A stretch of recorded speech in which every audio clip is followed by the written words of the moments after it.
Testing, testing, 1, 2, 3. Crystal, can we hear us now? Can we hear us? Can we hear us now? Can we hear us? I can't believe on the mental health one, this is the next time we messed this up. I can hear us on my Louis says now we run. can. Okay, cool. Thanks for letting us know. Thanks, y'all. Before we spent like 7 minutes talking. That's happened before. Ah. Well, anyway, I don't even remember what I was saying. It wasn't important. Well, what we were saying was we do have we took some breaks from content. Yeah. But we do have a lot. Yes, I was saying that mental health. I was saying that it had been like a week since the last live stream instead of 2 weeks. And then I was like, oh, but actually that's our only content because we took 3 weeks, almost 4 off from content as a whole. Yep. We'll actually get into some of that. But yes, as you can tell, we're a little bit discombobulated, and that fits right in line with the theme for tonight. Thank you all for calling out the mic issue. I appreciate it. Yep. Don't know what happened, but managed to fix it. So I guess no problem.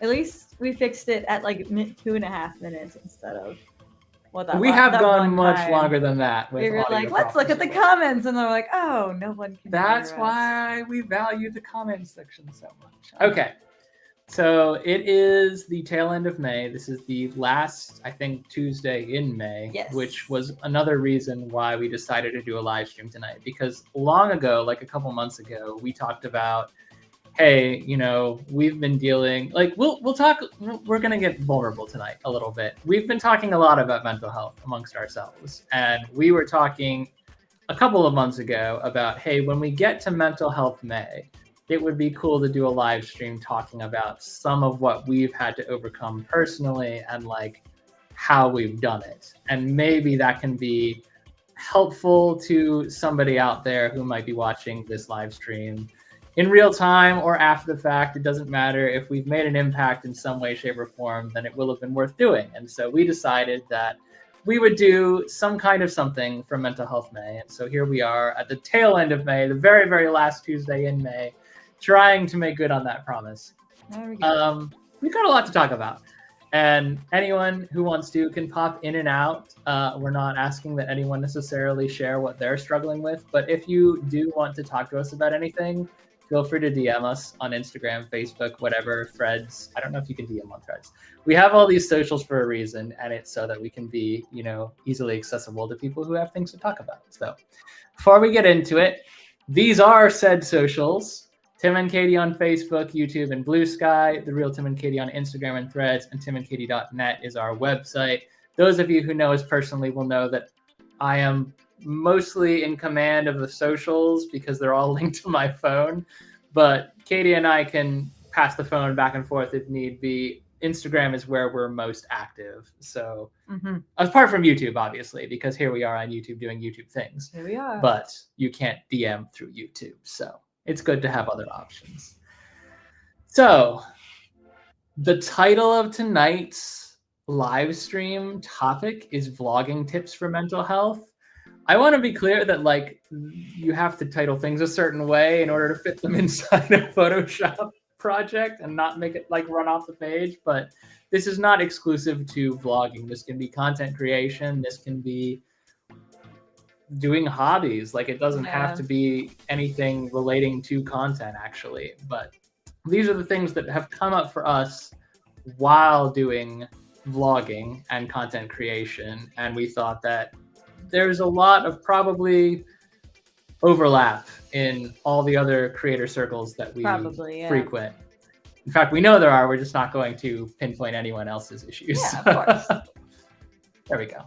I like the little floaty background. It makes me feel more engaged. Like we're traveling in space. I know. So we'll get right into it. And this is, we're going to try to keep it fairly tight on the slides tonight because this is mostly going to be like a talking heads thing. Like we're going to be talking with you guys. You don't have to talk back, but this is just what we have to say. You. So to start this whole thing off, we wanted to tell you a little bit about us and specifically about like some of what we're up against in terms of mental health. I got rid of the flowy thing. I know, you did again. I didn't mean to. It just happens.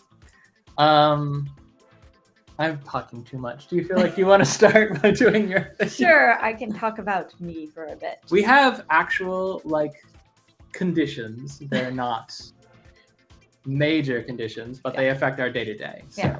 So I have anxiety about life, work, existing, and sometimes content creation gets roped into that as well. And then also recently I've been working with someone and discovered that ADHD is also something on my plate.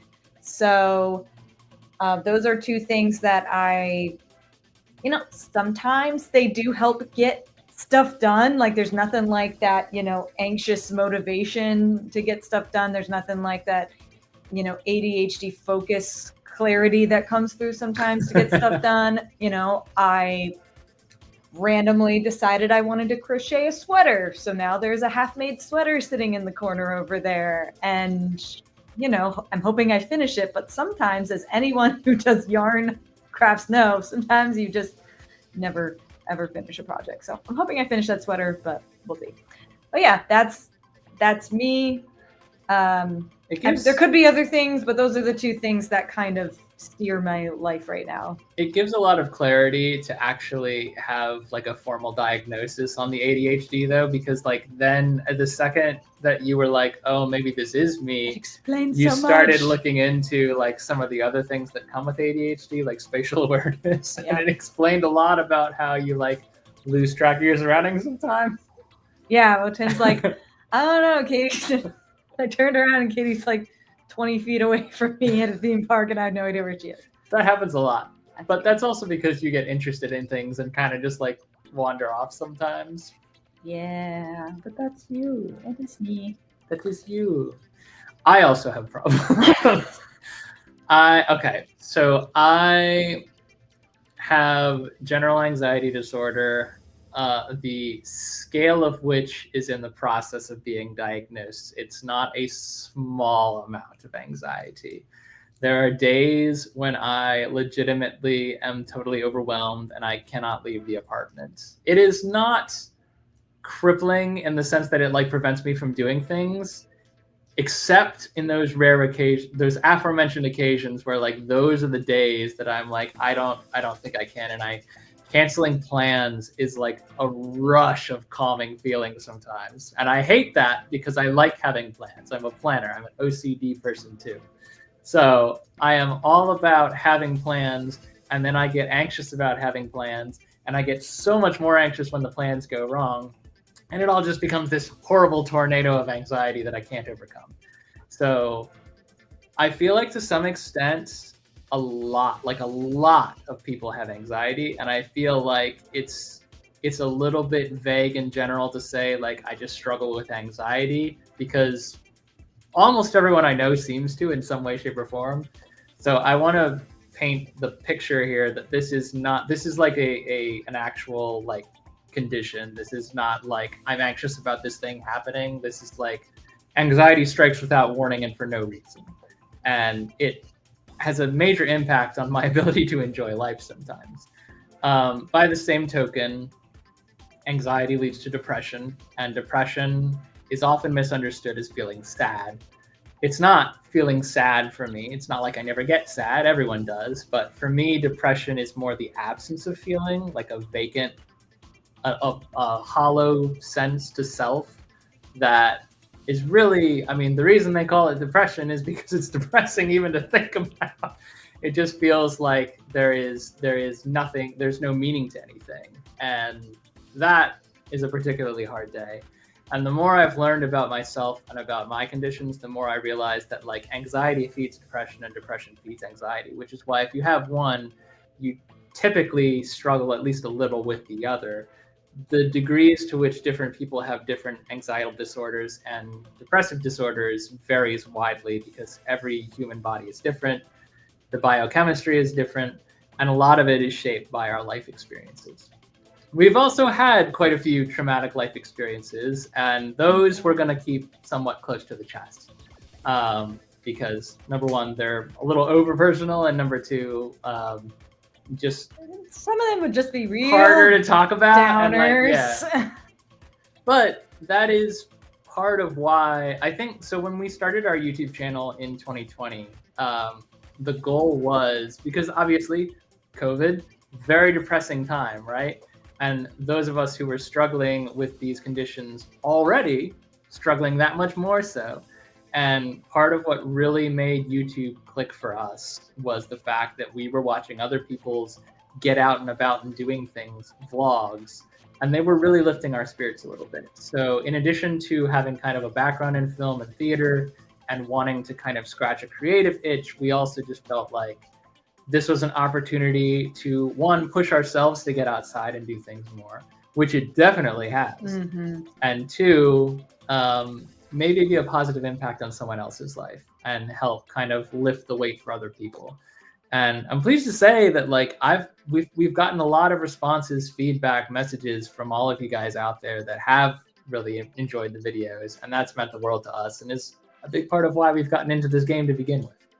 But these are ongoing things that we struggle with all the same. And it doesn't go away. But I was going to say, this isn't a live stream about how we fixed our mental health conditions. Like, no, there are things you struggle with every day, but there are days that are better than others, things that have helped in the long run, things that continually trigger us that we're trying to work through. So yeah, there's just tips, you know, and I want to say before we get into it, like we do talk about this at some point, but we're not mental health professionals. We're just sharing our experience.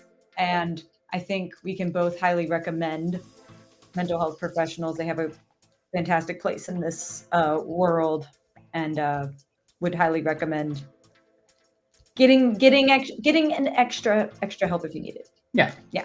That said, we're always listening ears if you need us to be. Yeah. So I think we're all struggling with some kind of mental health issue somewhere along the line in some degree. Yeah. Even if it's only temporary. Whether or not you have a formal condition doesn't matter. If you are struggling, then you're struggling, and there is no quantifying that. Yep. Struggle is struggle. So having said that, tonight is not about being downers. We wanted to talk about specifically like what we struggle with, but also how we do our best to overcome these things. And so as we barrel down to the end of Mental Health May, we have some pro tips from our own experiences as to like what we do to deal with these issues. And we'll just barrel on in. There's not too many slides tonight, but we do have a couple of tips to share, and we'll kind of talk about each one as we go. So tip number one is to have something to look forward to. So what we mean by this, I keep doing that. Why do I keep making the warp stars? I'm out of practice. I'm out of practice. Hey, Ken. All right. Tip number one, have something to look forward to. What we mean by this, our friends and family think we are lunatics. We always have something on the calendar. Now, in many cases, to other people, that might mean, oh, I've committed to a birthday party in 3 weeks. No, I'm talking about trips that we have planned and partially budgeted, sometimes paid for 2 years in advance. Yeah. And there is a lunacy about that. I get it. I do understand that we are a bit crazy when it comes to, and it makes it difficult for people to plan around us too. Yep. Like I understand that we have been invited to places on occasion. It's rare, but on occasion we've been invited to come out as press and do something somewhere, be it a haunt or a convention or something. And we've already got something on the calendar because they plan this event, 30 days in advance, and we planned our calendar 6 months in advance at absolute minimum. Yeah. But this approach has brought us more joy than stress, I would say, because there is always something to look forward to. I have an app on my phone. I'm not going to show it to you because it would reveal some things that I want to be surprises, and they will be surprises very soon. They'll be revealed very soon. Yes, they will cease to be surprises very soon. We do have trips planned that we put into like a countdown app. And the countdown app, I just label like this trip is coming up in this many days, this trip, and it'll just count backwards. And so I have a stack of all the things to get excited about. And whenever we're having a tough day at work or having a drag day in terms of like anxiety or depression, like we'll look at the list and we'll be like, yeah, but in only like 32 more days, we're going to be in this place and it's going to be amazing. And you force adrenaline into your veins a little bit in a much more conventional and safe way than the vernacular I just described. Yeah.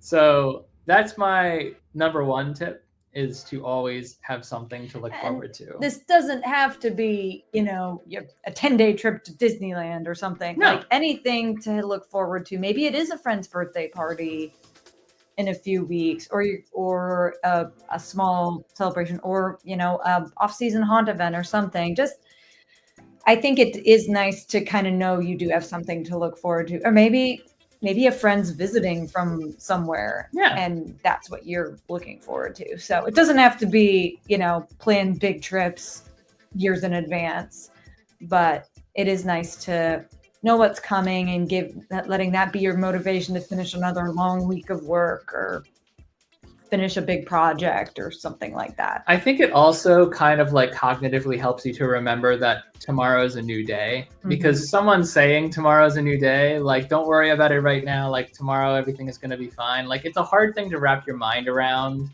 in a anxious panic, because anxiety is very illogical, and like logical things don't make a lick of sense when you are in a panic spiral.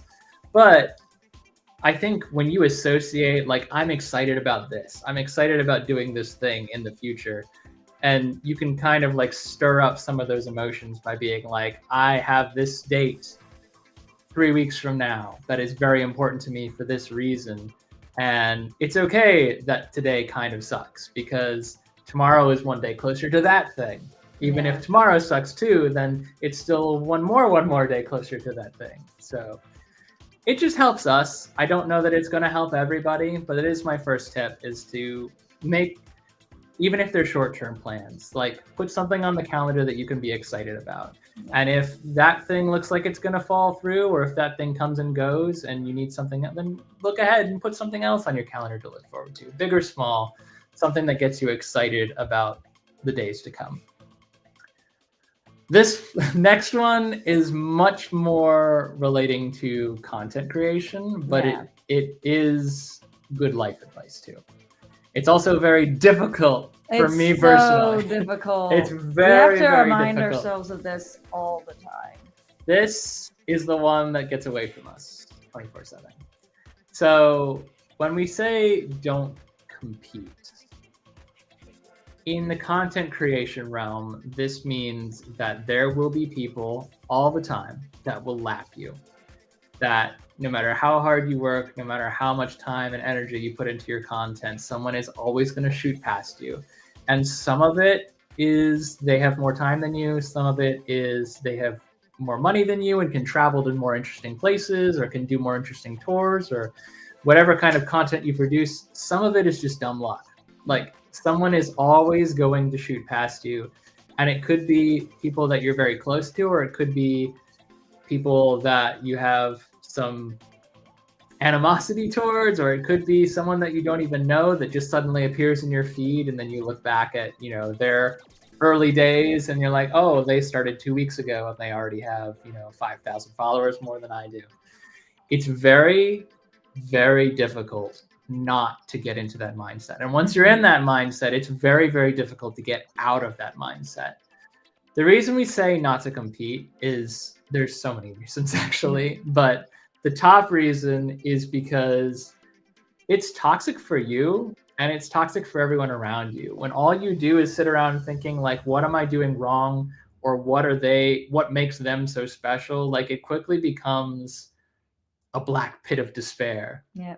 And it actually really does impact your own content. Like if you're not making content for the right reasons, it shows. So, and this, although I am linking it directly to content, I think it's also good advice for like anything that might be going on in your life. If you're, you know, at work and someone laps you for a promotion or something, this is the same principle.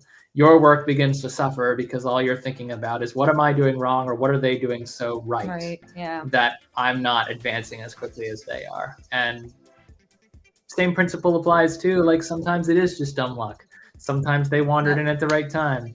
Sometimes someone caught someone else's eye and you didn't. And that's just part of the day-to-day. They get that one short or that one video. Well, now you're back to content creation. But yeah. Yeah, I mean, but I was just thinking like something. I mean, sometimes I think there is always a certain level of dumb luck in any success, and you can't help the roll of the dice.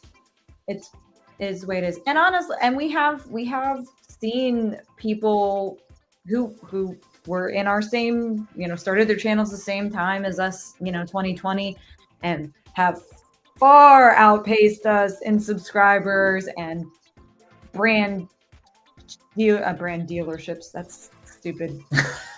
Brand. You wonder why they're gone past us, because they brand recognition, whatever. Brand dealers. I was trying to think of brand deals, is I think the word I was trying to. Now we're thinking of cars. Yeah. Anyway, and like, have there been times where we've sat there and been like, what are we doing wrong? And feeling kind of bitter? Yeah, we're not perfect people. We're speaking from experience, not based on like what other people have told us about. But we're so much happier when we just look back on how far we've come and the strides that we've made. That's what Ken's saying. Exactly. So it's like, don't just compete against other people. Use yourself. Well, last year I only had 500 subs and now I've got 250 more. I mean, that's progress. This isn't a formal tip because it's a lot of work, and I don't think that every creator is necessarily going to see it as worth the hassle. But building media kits has been very helpful for us because every month, if you go to our website, timandkt.net or timandkt.com, it'll auto forward, and there's a tab for media kit. You click on media kit and you'll see, usually I try to update it once a month. And you don't see the incremental progress that you make by looking at a singular piece of paper. But I have all the pieces of paper that have ever been generated. I version out our media kits. And the growth that we've experienced over the last month, the last 2 months, the last 6 months, the last year, it's a lot to take in when you look at it like side by side and you can actually see how far you've come. Yeah. So it's been helpful for us to just kind of measure our own progress. And we've actually grown quite a bit over the last couple of weeks, even though we haven't posted much content, which we attribute almost entirely to you guys and spreading the good word of Tim and Katie, and we really appreciate that. But just in general, like comparing yourself to others is never going to end well. Whether you're doing it for the right reasons or the wrong reasons, it becomes toxic. It puts you into a spiral. And there's no way out of that spiral except to look back on what you've done and how far you've come, and to realize that you're not, well, hopefully, if you got into the game for the right reasons, then looking back on where you were and looking at where you are today will help you recognize and remember those reasons and put you back on the right track. And I think this kind of ties in with that. It's part of our experience, and I think part of our success is the friends we've made along the way. That's so cheesy. So really, but it's legit. But it is true. And our goal is to only build other people up, to support fellow creators, no matter how big or small they are, and give back to the community rather than try to put people down or take things away. And sometimes it just goes back to if you can't say something nice, don't say nothing at all. Like, yeah, there's always going to be people that rub us the wrong way, and I can't say that every single person we've ever interacted with or met through YouTube or through content creation has been like someone we would want to hang out with. No, but it's been a net positive. Right. But by a wide margin. Our goal is just to still be, polite, professional, and uplifting to anyone really that we encounter. And I hope other people would give us the same as well. I feel like through YouTube and content creation, we've had, in addition to what I said earlier, where it like pushed us to do things we would normally have done purely for the sake of, oh, we need content this week, let's go try this place or see this place. It also has led us to meet some amazing people, like all the people in this chat. And I know, chatted, but that's 5 years. I know, it's crazy. Oh. Like everyone in the chat right now, we never would have known without YouTube and what we did. Yep. What we started out doing 5 years ago, and it actually is coming up on exactly 5 years, and we have something special planned for 5 years. But just in general, like it's been a net positive doing content creation because of, as you say, the friends we made along the way. And the second that, just to take it back to the tip of not competing, the second that we start thinking, yeah, but this person went so much further than we did and we don't know why, like we lose out on all of that. Like everything that we've gained, it feels like we've not gained. And that's not fair to ourselves. It's also not fair to all the amazing creators that we've met along the way. So it's really, really hard not to compete. But the only way, very much war games here, the only way not to win is not to, or the only way to win is not to play. I blew it. Hey, I said brand dealerships. So. I had a chance to deliver a great quote at a pivotal moment and I blew it. Live stream over. All right. Anyway, third tip. This is also hard for me. It's less hard for you, I think, but it can be difficult. This is probably a good time to drop that despite how we come across, either on vlogs or in live streams or even in person, is Tim and I are both introverts. Very introverted. We are not extroverts. I'd characterize myself as a semi-ambivert. Like there are days when I'm like, I need people and I want to get out and like hang with friends. But it has to be the right It has to be very specific people. It can't just be like, I need strangers in my life today. Right. Or like, I just want to go into like this party where I don't know anyone and meet new people. Like that is, that is like the worst feeling ever. I am a wallflower. If I know someone, or if the party is 10 of the people I love most in the world, then yeah, that's a great party. But I am not good at Like, I'm not good with people. Actually, that is a key difference between you and me, because for me, the way my anxiety works, sometimes it doesn't matter who the people are or how well I know them. It matters how many there are. Yeah. And the sheer body count can sometimes lead me to be like, nah, I'm going to pass. That's not to say that we don't go to parties or have fun. I mean, we've in the last year, we've spent a lot of time hanging with friends that we've met through this channel, and it's been great. And I wouldn't change anything about those experiences. But there are days, just like there are days when you wake up feeling anxious or depressed, where you just want to isolate. And I'm not saying never take time for yourself, because that is another key thing that we'll get to. But I am saying don't let your mental state dictate the fact that you're going to stay inside all day. or stay inside, like not engage with the community if they're willing to engage with you. Like, I think there's isolating, and then there's also like, I've got blinders on, I'm not going to, engage with anyone.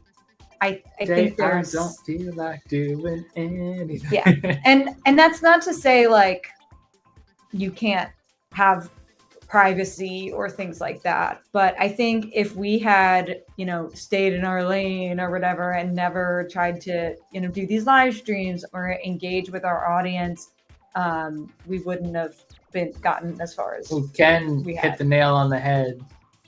One of the reasons he forced himself to be a vocalist in a band is to try to break out of his shell. That's awesome. And that is beyond what I can personally do. So I am just mad impressed by you, both in your pushing yourself to do that, but also in your ability to do it well. I have a hard time leaving my shell sometimes. And it's something that I work on every day. And sometimes I make progress and sometimes I don't. And again, I'm not saying never take time for yourself. I'm not saying always go outside instead of staying inside when you're burnt out, because I can only speak for myself. I do have a social battery, and my social battery gets depleted after a long time around people, and I do tend to retreat. What I am saying is, like, you can't have every day be a burnt social battery day. You have to push yourself to get outside, to meet people, to talk to the occasional stranger and make new friends.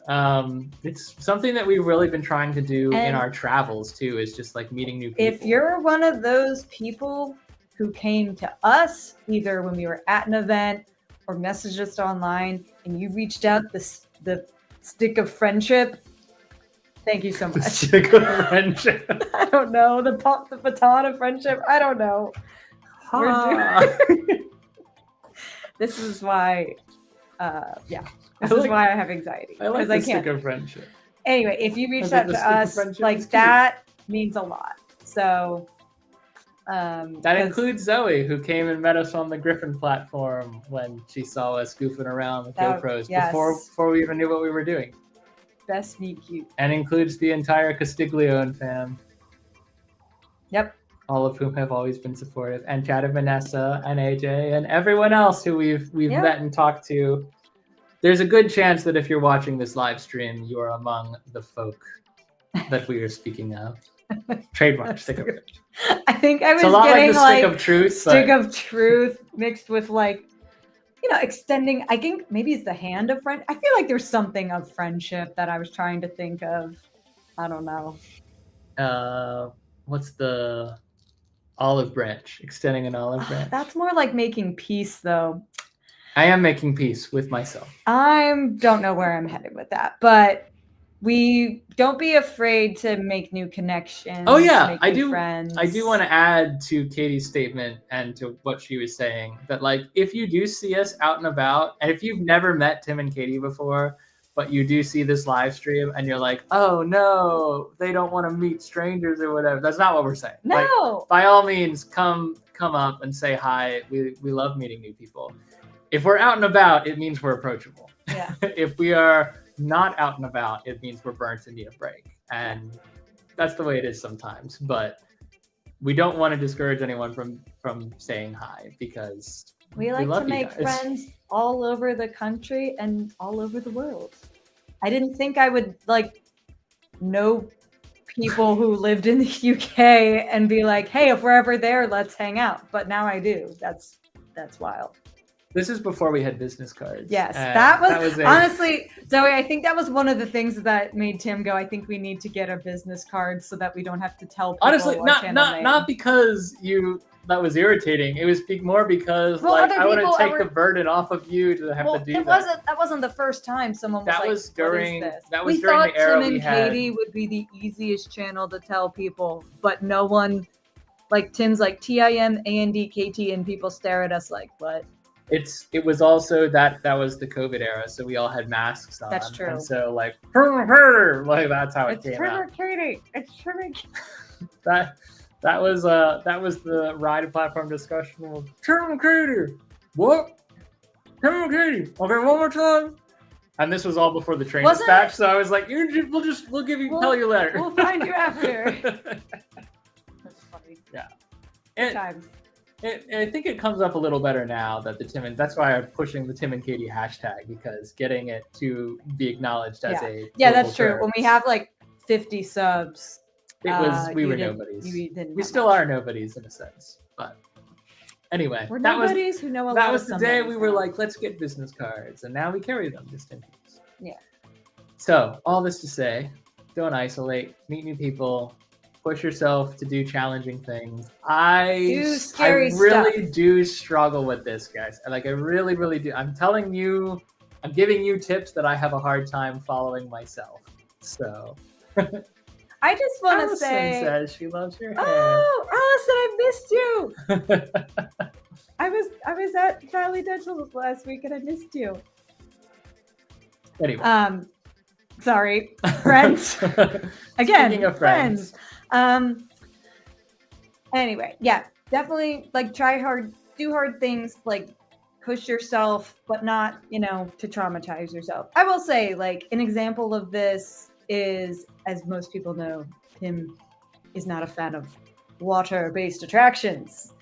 You couldn't even get him to do a log flume. He wouldn't do Splash Mountain because he was terrified of it. This is the peak example of do it for the vlog. And then we went and did Splash Mountain in 2019 or 2020 or 2021, whenever right after they announced it's going to go away. And then it took 3.5 years for it to go away.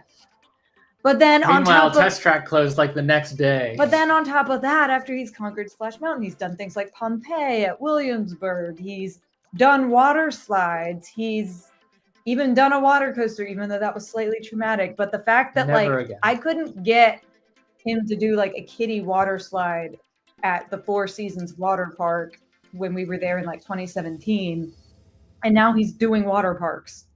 That's crazy.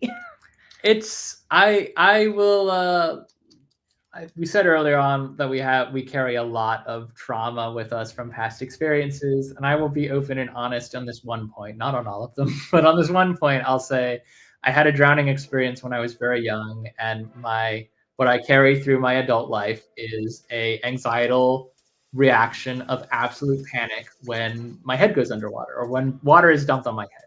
My head gets wet, I have a problem. If my head stays dry and the rest of me gets wet, I'm okay. But I wouldn't have gotten to that point even if I hadn't have pushed myself, because as Katie said, I was staying away from water rides in general. I wasn't doing river rapids. I wasn't doing because the panic would set in. I would literally be there is no way I get on that and my head stays dry. I'm just gonna freak out the whole time. It's not gonna be fun. But I missed a lot. I missed a lot if I hadn't have done, and mind you, the Knott's Berry Farm log flume is a dark, steep drop into absolute nothingness, and the water will splash you when you touch down. You won't be able to see it, but you will hear it, and then you will immediately be wet. It's terrifying. But the rest of the ride, if I hadn't have been able to see that with my own eyes, I would have been really sad. So things happen. Yes. And I feel a haunted log flume does sound cool. I would 100% do that. Where do we have that? We did. I've said, never again, though. That was the only time that we was did that. Definitely a We're one and never done. doing it again. I'm glad we did it. Still never doing it again. I'm so glad we did do There's it. There's a difference between you you will get wet, you may get soaked, and you will get soaked, you may drown. You may die. That's Infinity Falls. That's Infinity Falls. And I think that's also Pluto, for what it's worth, at Universal, which is why if anyone ever wants to see me do that, $1,000 cash. And it probably has to be done with Mitch, because he'll be really sad if I do it without him. I mean, I'll get on that ride if we get on $1,000. Anyway, all right. So don't isolate. What I'm saying is don't isolate. Tip number 4. This one, we can afford to get a little vulnerable about this one too again. So talk to someone is a very broad statement, and I feel like I want to open that up a little bit more than the broadness of the initial statement. It's not really a secret, but we don't talk about it much. We both have personal therapists, and we have a couples therapist. That's a lot of therapy, and some would say maybe more than we necessarily need, but I like it. We've gotten so much out of it. I started seeing a therapist because of some other trauma that I was working through quite some time ago, and the result was so overwhelmingly positive. Like, I genuinely do not know how I made it. I don't think I would be where I am right now if not for that person in my life. So I don't know how I would have made it just in general through some of the other stuff that we've dealt with, if not for the fact that I did push myself to go to therapy. And it was uncomfortable, even though it was something that I genuinely felt like I wanted to do. Like, it was super uncomfortable to go, but it was really, really helpful. Now it's uncomfortable not to go. It really is uncomfortable not to go now. And it's like having an itch you can't scratch yourself, and then you go to therapy and it's like, ah. Well, that's what I was going to say too. I feel like talk to someone is not necessarily just a therapist. Right. But there is a difference. There's a difference between like having someone that you can talk to, that is in your corner, that can sympathize with you, versus someone who is actually trained to manage some of the things that you're dealing with. And I feel like both have an integral role to play in dealing with crises. Right. Like, if you have friends who are great listeners, willing to support you, and even willing to tell you hard things, like, that's great. I'm not saying treat your friends like therapists, because they don't need that. They do not need that on themselves. But friends can absolutely be a support in your, whatever mental health or whatever struggles you're having. And not saying you shouldn't, have friends or need friends in that regard. Which is a great place to insert really quickly that although we do not have all the answers, we are a safe space if anyone is struggling with something and needs to talk. Yeah. So, but having said that, back to your actual point. Right. Like, but also there may come a time when, if you feel like that's what was happening to me as I was dumping on the same person at work who I'm close to. And I was like, oh my gosh, like, you're not a therapist. You're not my therapist. I think I need therapy. And then finally I broke down in tears and called the same office that my husband had been using for like a year. Fortunately, I had already broken the seal on that. So and you I was already like, had the number to call. I need to talk to someone.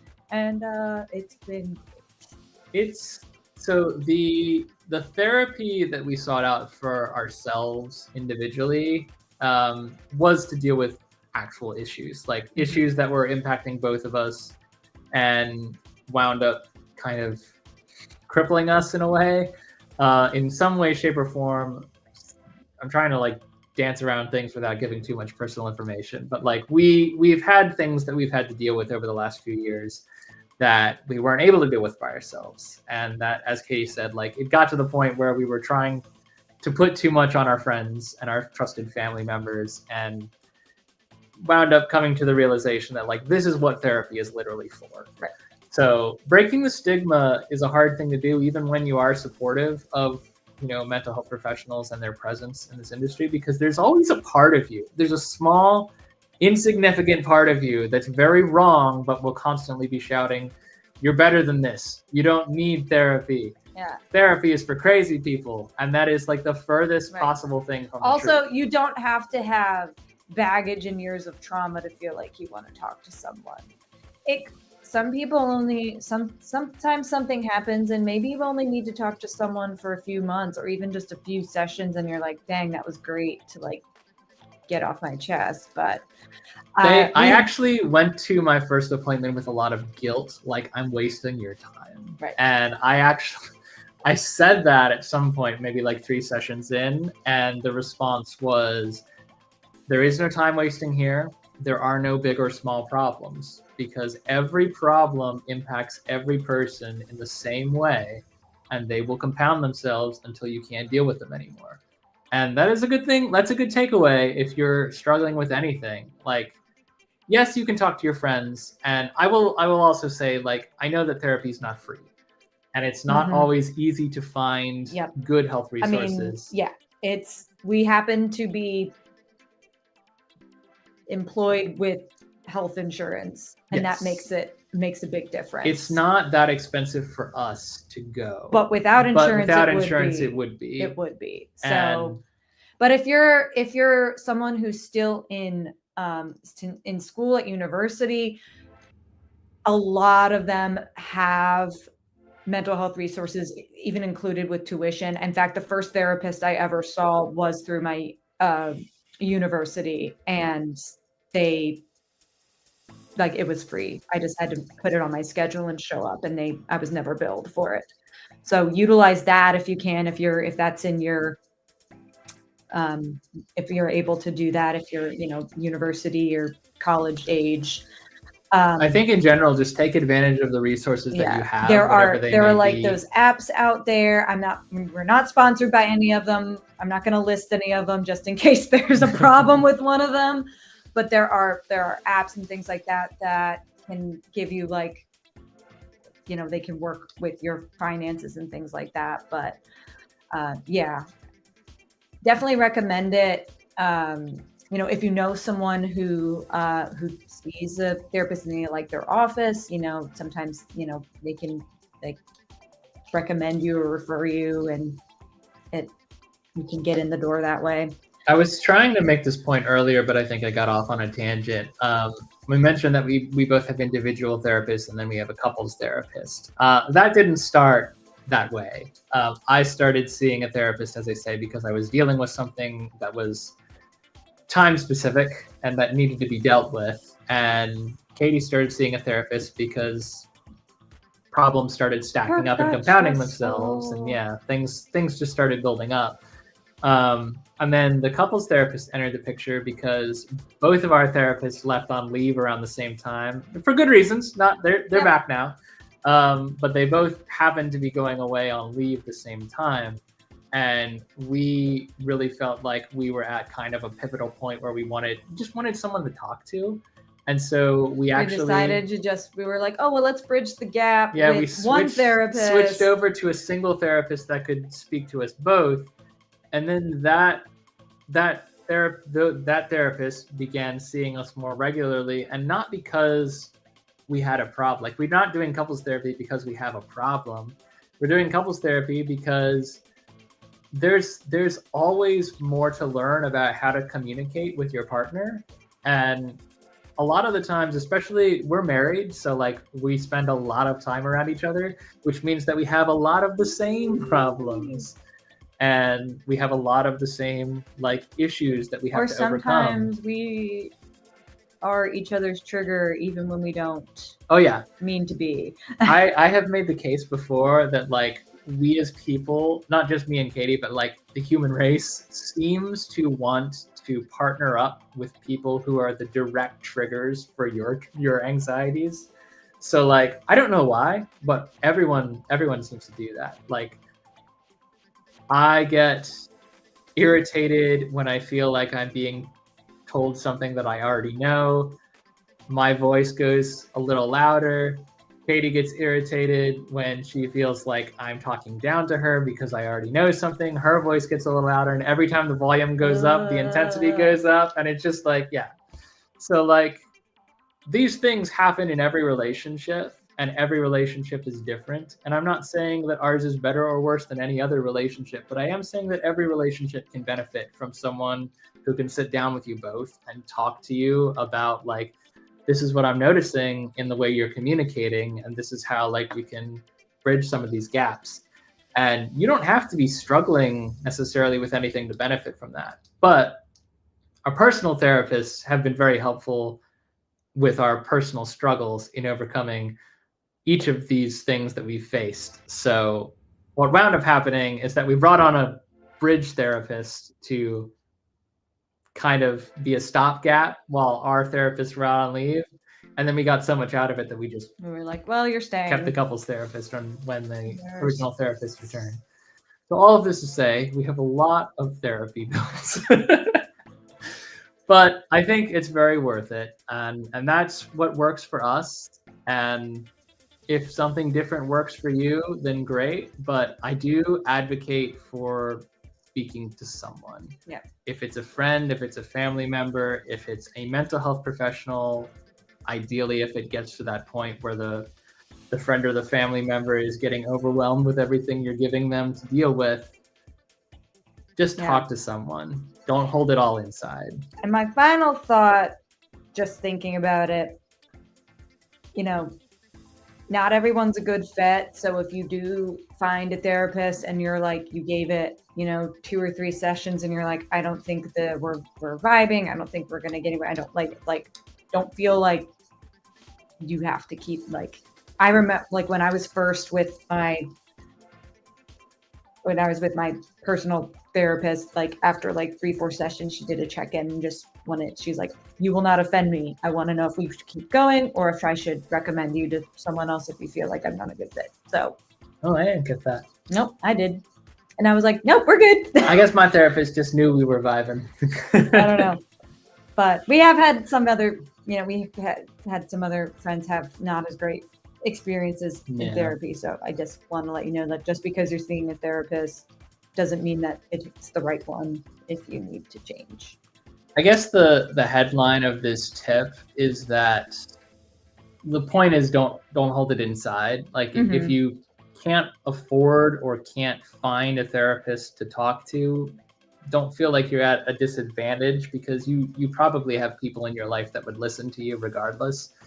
But I don't want therapy to be a dirty word for anyone. I don't want it to be a misconception. And I think we're getting to a point, thankfully, where it's not, where people do treat it as more of this is a just going to any other doctor. It's the same as going to a dentist. It's just a different type of health that you're looking into. But I don't think we're all the way there yet. And I want to take the stigma out of it. I need much more frequent brain check-ins than I do for my teeth. I also think Allison has died. A good way to find a therapist, ... and then nothing. I feel like there was a message. I know, I was waiting for the other half. Allison, it's really hard to find a therapist. Allison, if you're still there, you have to tell us a good way to find a therapist. Is Allison still in the room? I'm kidding. All right. Yeah. So.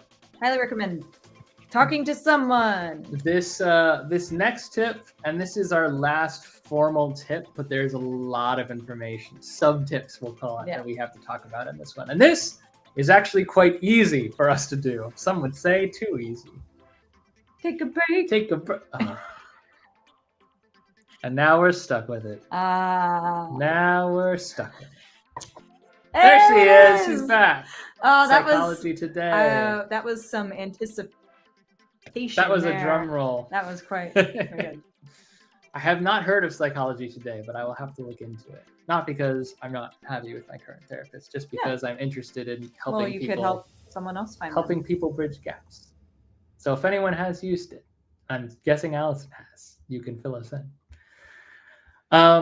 Taking a break.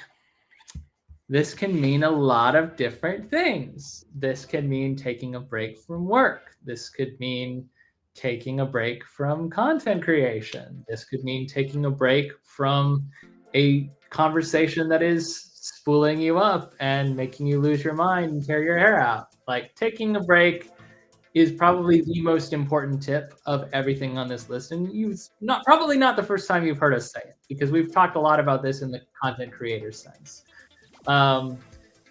When we went to Tennessee a couple of weeks ago, we had planned to take a little bit of a break regardless, because we knew that we were not going to we didn't want to load up our schedule and do too much and then get burnt out before vacation. And then the trip was actually centered around family. It was a small scale family reunion. So we were thinking, hey, we'll take a week or two off. And then when we come back from Tennessee, we'll start posting Tennessee content. Well, that break became a 4-week break instead of a 2-week break, which is almost a month. And it kind of, the more I thought about this, the more I was like, hey, Mental Health May, we should do this every year.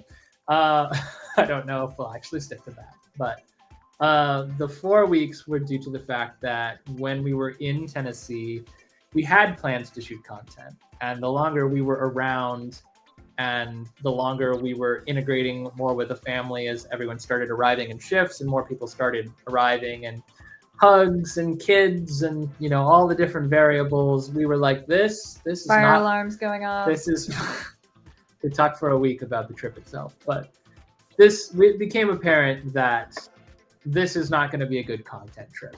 Obviously, we shot some stuff, short form stuff for Reels, if you've been following us on Instagram. And we saw a lot of amazing things and we had a good time. But it just became apparent very quickly that this content, if we try to shoot it, it's either going to be frustrating and not turn out the way we want, or it's going to annoy everyone around us because we're going to insist on getting some sort of something and we're going to be dragging down the vibe for everyone else. So for those reasons, it was important for us to take time off during the family trip. But for general reasons, I think you cannot keep up the constant turn and burn pace indefinitely. You have to take time off. And I don't mean, as I often see done, that you shoot in advance and then you just pace things out. I mean, that's nice too.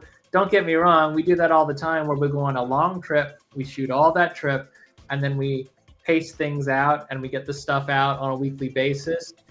That's still going to create a burden of content production on you, though, especially if you're the editor, as I happen to be, and you have to get things out on a certain deadline because you set that deadline for yourself, and then the algorithm follows suit.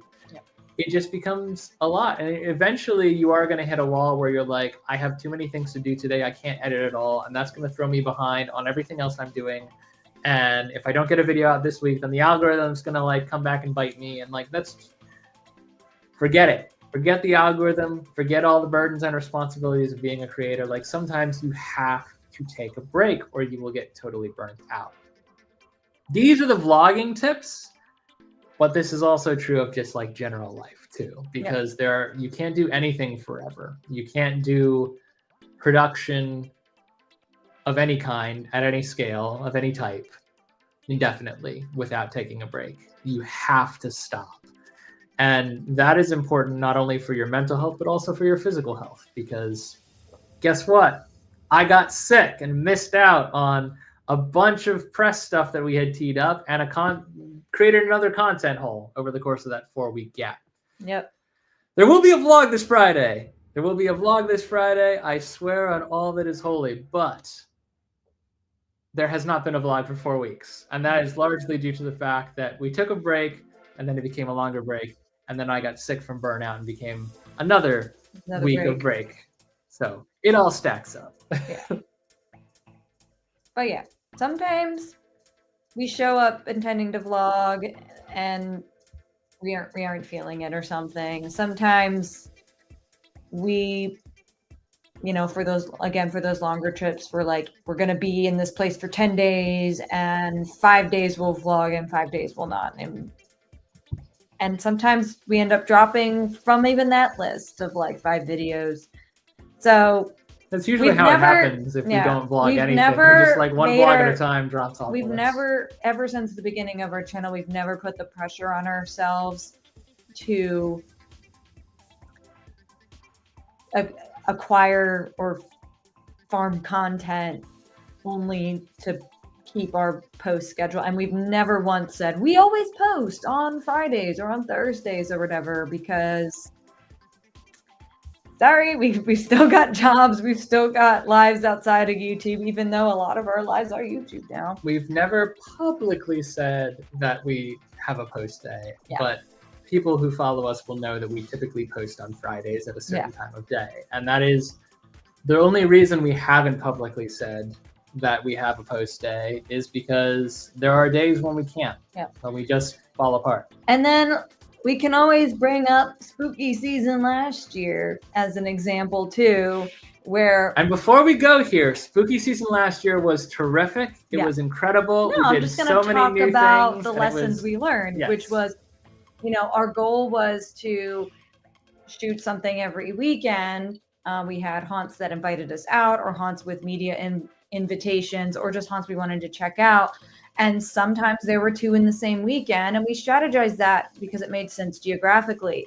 But then when the time came for him to edit 2 videos in the same week, it became impossible. So like we made, even it was really fun, but we ended up, you know, pushing some videos out to like the next week. And by that time, every week you push something out in spooky season, the content relevancy can go down. So if you film something, you know, middle of October, but it doesn't get pushed out until after Halloween, for some people, spooky season is over by then. They're crazy, we know, but for some, it's over. The thing about content creation is that it doesn't end with the day that you shoot. Right. Like unfortunately, the work is only half done, sometimes less than half done by the time you get home from whatever you're doing. What's your average amount of time spent on an edit? 8 to 10 hours. Yeah. And we may be shooting for 4 to 6 hours. And that typically, I mean, that's editing winds up being more than the shooting, but that's typically because of the way that I edit and how perfectionistic I can be. Right. It would take me less time if I was content if you didn't to let care certain as things much. slide.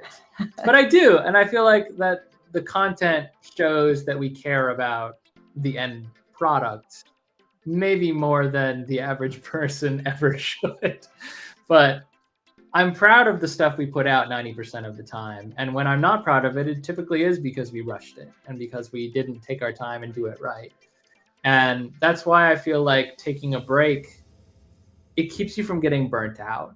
And it allows you to focus more on doing well with the content and less on doing much with the content. And if you take some time away from vlogging or the content creation that you're doing, by the time, usually if you're doing it right and it is enjoyable, by the time you're back to it, you're like, ooh, I'm ready to vlog and get some content this weekend. You do get excited about getting back out there. Yeah. And that's the same as, you know, don't isolate yourself. Like if you push yourself to go out and do things, then by the time you get where you're going, like sometimes I have Candy Lane, the Hershey Park vlog that we shot at Christmas Candy Lane last year. I don't recall it doing particularly well, but I will say like the vlog itself turned out pretty well. You were pretty happy with it. And when we left for Hershey Park that morning, I was down in the dumps. Like that was a day when anxiety and depression were really getting to me. And I was like, I don't even know if I want to do this. Like it's not going to be the greatest content. But sometimes you get where you're going and the vibe just has an impact on your mood. And sometimes you rally and you never would know what you're capable of if you don't leave the house to begin with. So in addition to not isolating and pushing yourself, sometimes the same is true of just taking a break and then coming back stronger the next day. You don't want to take a break and never come back unless content creation is burning you out, in which case, if you're not doing it for the right reasons, then don't do it. Or it's not making you happy.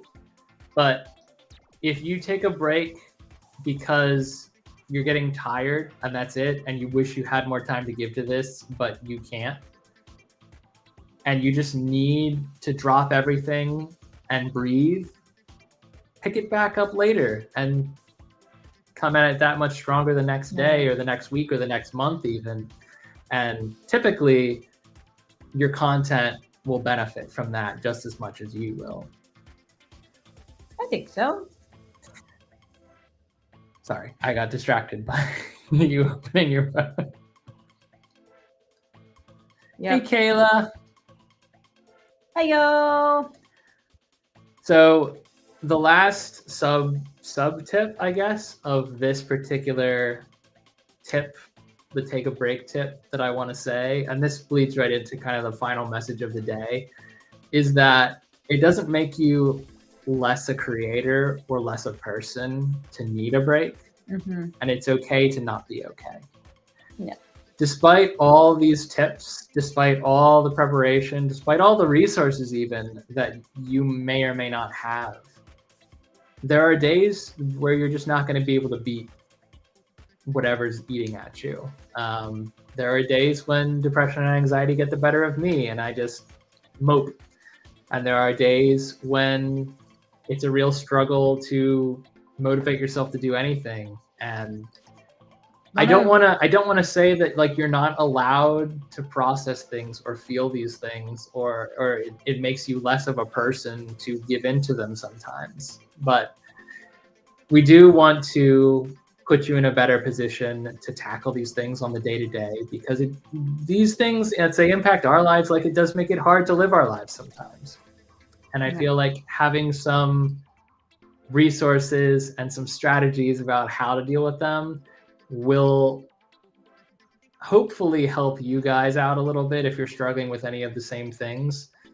And if you have any suggestions of your own that you want to recommend to us or to anyone else, like, again, you don't have to put them in the comments. You can message us. You can send messages to whoever else you see out there who might be struggling. And I do want to say, too, this is the crisis hotline. It's known broadly as the suicide hotline, but it is not exclusively for someone who is having suicidal tendencies or thoughts. It's for anyone who's struggling.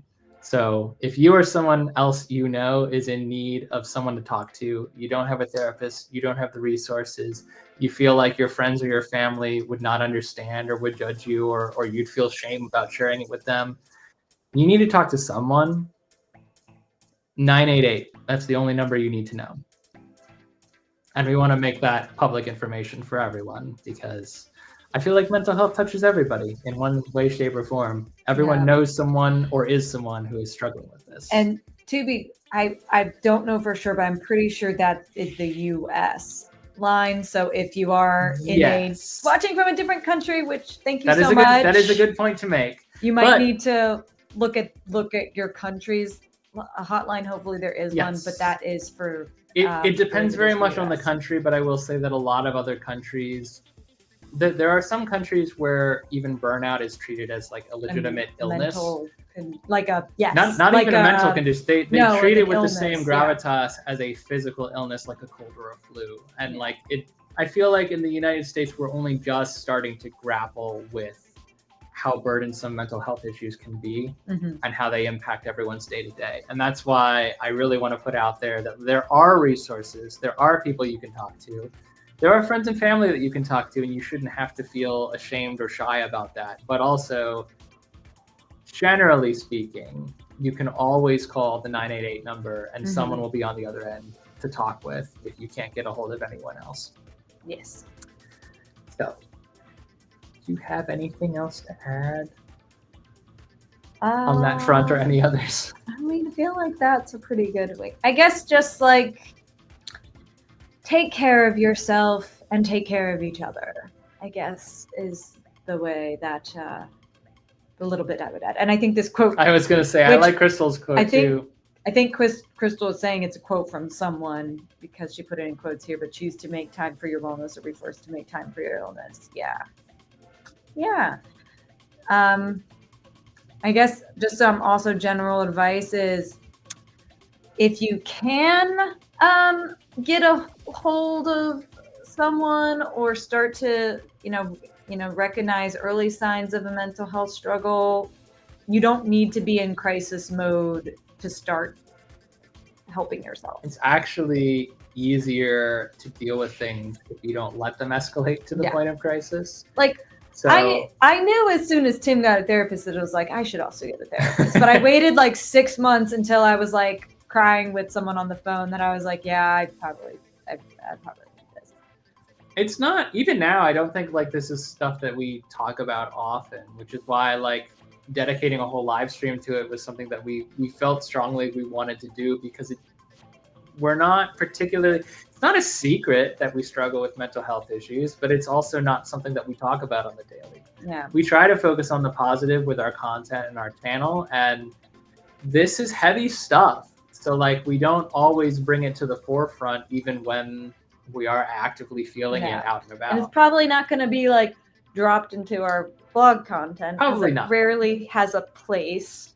But the live streams kind of allow us to get a little bit more out of the box, a little bit more personal, while still maintaining some level of privacy too. But again, like we're, if you have something you want to share with us or think we might, be good listening ears, like feel free to reach out. If it's, but we also may recommend something else for you if we feel like, hey, this does sound like a legitimate problem and these are some, things you might want to consider doing about it.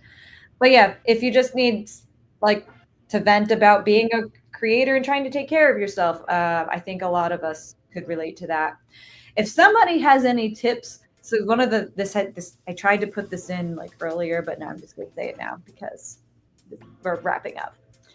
Sometimes when we are trying to rest, like we have a purposeful rest weekend or it became a rest weekend, my brain, my ADHD brain, does not want me to sit and rest. Like I sometimes will not be able to just sit there and watch TV or a movie. I have to do something. I have to clean.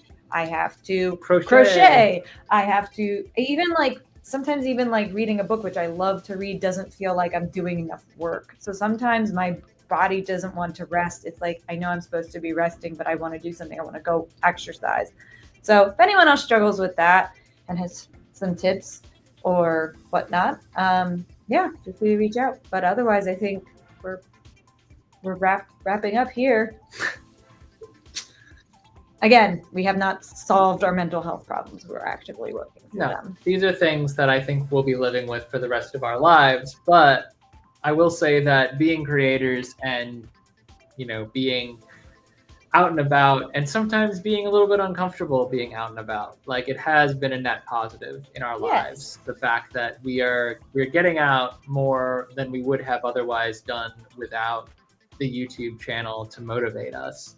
And we have all of you guys who follow us to thank for that. So this is hopefully a means of giving some resources and support back to you, but also even if it's just a way to let you know, hey, there's someone else also struggling with that. And sometimes it's nice to feel validated like that. Yep.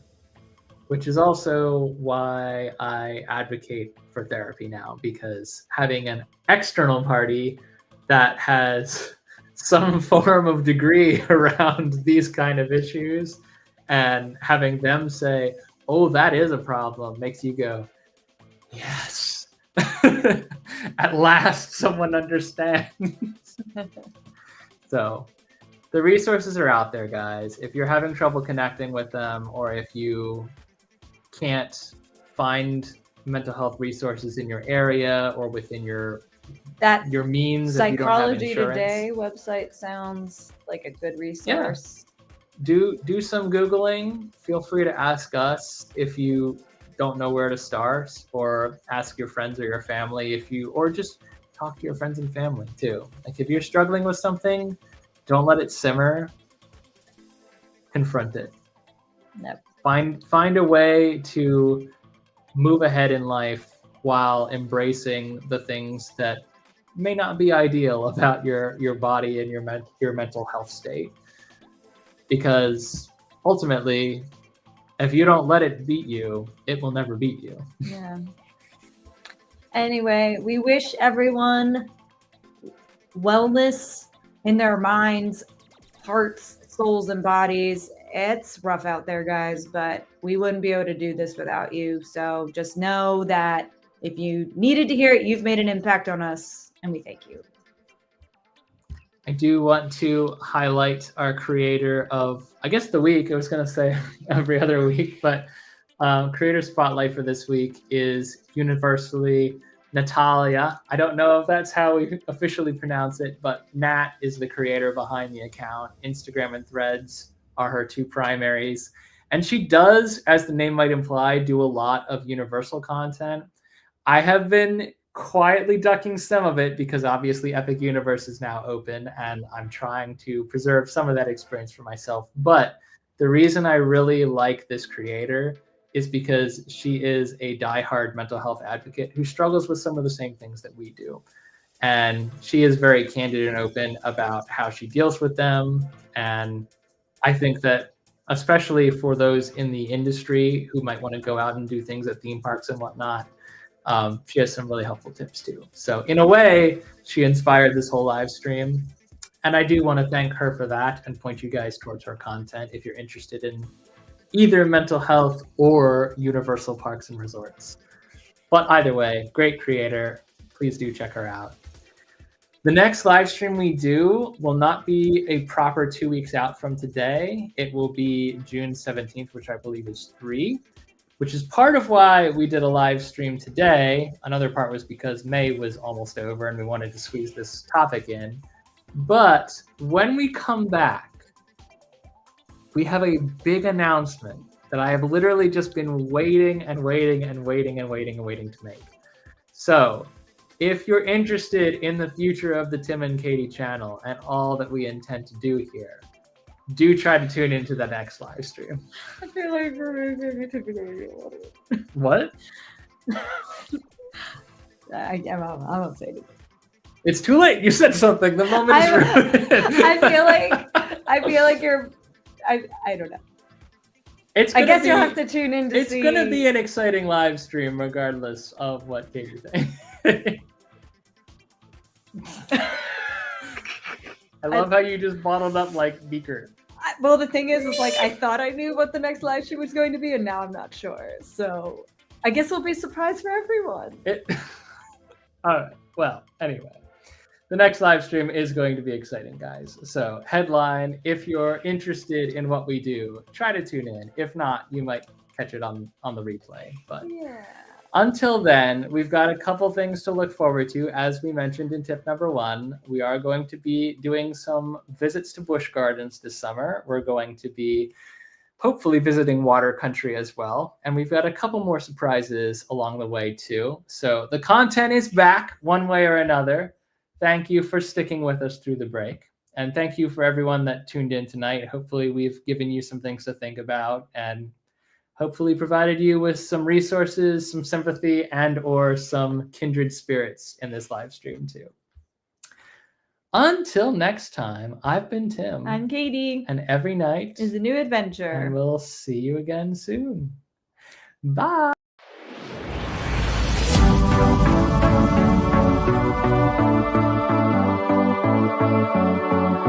Thank you.